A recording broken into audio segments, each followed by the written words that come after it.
Coucou les filles, aujourd'hui c'est lundi et comme cela fait très longtemps que je ne vous ai pas parlé par vidéo interposée, il me vient l'envie de vous faire un petit ce lundi, que lisez-vous?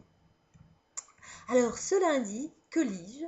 Eh bien une lecture encore plus étrangement bizarre ou bizarroïdement étrange que celle que je vous ai montrée samedi soir, hein, qui a déjà été à base de vieux norrois, genre 11e siècle.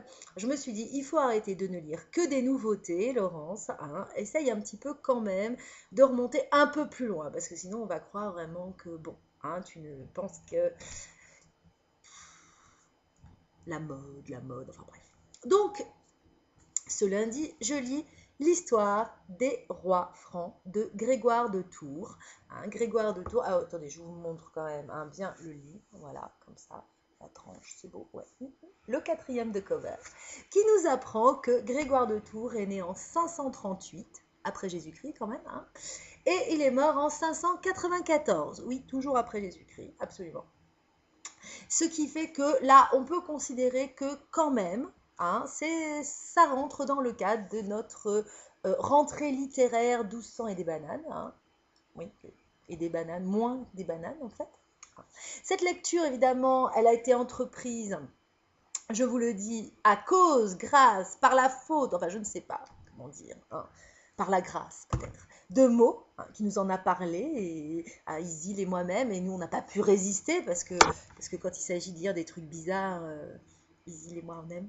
Ah oui, voilà, on aime bien les histoires de guerriers chevelus, poilus, virils, hein, qui s'entretuent, qui tuent leurs frères, leurs neveux, leurs oncles, le reste de leur famille, hein, les femmes des neveux, les femmes des frères, les enfants évidemment, enfin un peu tout le monde. Et puis après ils font la guerre, alors ils vont tuer de l'autre dans le royaume d'à côté pour l'annexer, et puis après ils recommencent. Hein, ils font que ça. À vrai dire, ils n'avaient pas grand-chose d'autre à faire, hein, ils n'avaient pas internet, ils ne pouvaient pas enregistrer des vidéos, alors ils s'entretuaient.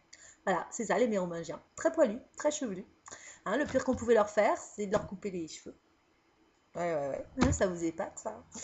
Non, mais ils sont. Ouais, non, mais en même temps, ils sont spéciaux, hein. Oui. Ah, mais bon, on aime, puis c'est de l'histoire, hein, quand même. Ouais, c'est important, c'est important. Alors là, j'en suis au chapitre 3. Hein, je vous montre mon marque-page.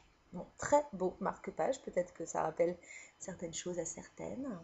Et je vais même vous lire un petit passage. Oui, parce qu'on n'arrête pas. Hein, le progrès, surtout quand on aime, on ne compte pas.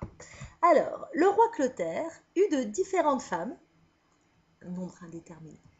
7 fils, quand même.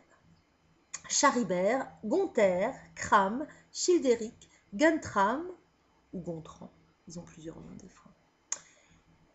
Chilpéric et Sigebert, ou Sigebert, je ne sais pas comment ça se prononce, et une fille nommée Clotsindre. Gonthaire, Cram et Childéric moururent du vivant de leur père. Les pauvres.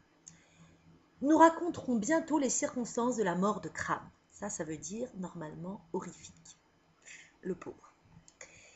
Clotsindre épousa Alboin, roi des Lombards. Celui-là, moi je dis que son royaume est mal barré, si vous voulez mon avis. Hein, parce qu'ils avaient peut-être un petit peu quand même tendance à, comment dire, annexer. Voilà, les rois francs sont annexeurs un peu dans le genre. Voilà.